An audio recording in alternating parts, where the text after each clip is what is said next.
அன்பான பெற்றோர்களுக்கு வணக்கம். பெற்றோர்களே, ஒரு சின்ன விஷயம் கேட்குறேன். ஒரு குழந்தைய எல்லா ஸ்போர்ட்லேயும் சேர்த்து ட்ரெயின் பண்ணலாமா?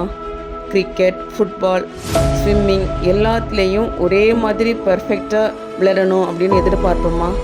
இல்லையே. ஏன் தெரியுமா? ஒவ்வொரு குழந்தைக்கும் ஒரு நேச்சுரல் ஸ்ட்ரென்த் இருக்குது.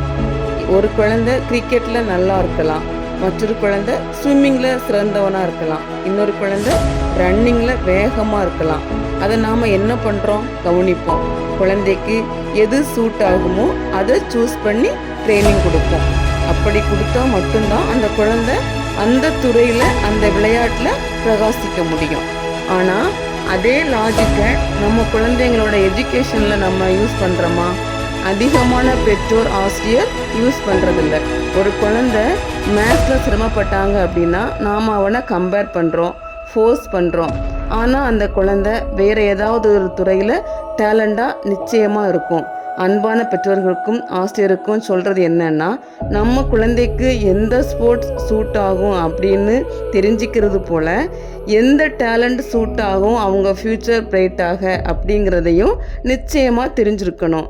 அதற்கு உதவக்கூடிய ஒரு சயின்டிஃபிக் மெத்தட் தான் DMIT. இது உங்கள் குழந்தை எதில் ஸ்ட்ராங், எதில் இன்ட்ரெஸ்ட், எப்படி பெஸ்ட்டாக பெர்ஃபார்ம் பண்ணுவாங்க அப்படிங்கிறத கிளியராக காமிக்கும். நீங்களும் சரியான ட்ரைனிங், கைடன்ஸ் எல்லாமே கொடுக்க முடியும். கடைசியாக ஒன்று சொல்கிறேன், எல்லா குழந்தைங்களையும் ஒரே கிரவுண்டில் ஓட வைக்கக்கூடாது. அவங்களுக்கான கிரவுண்ட் எது அப்படிங்கிறத கண்டுபிடிச்சி ஓட வைக்கணும். அப்போ தான் உங்கள் குழந்தை உண்மையாகவே வெற்றி பெறுவாங்க. நீங்கள் இதை பற்றி இன்னும் அதிகமாக தெரிஞ்சிக்க DMIT அப்படின்னு கமெண்ட் பண்ணுங்கள். சப்ஸ்கிரைப் பண்ணி எங்களோட இணைந்துருங்க. உங்கள் ஃபேமிலி ஃப்ரெண்ட்ஸுக்கு ஷேர் பண்ணுங்கள். இன்னும் பயனுள்ள வீடியோவில் சந்திக்கலாம்.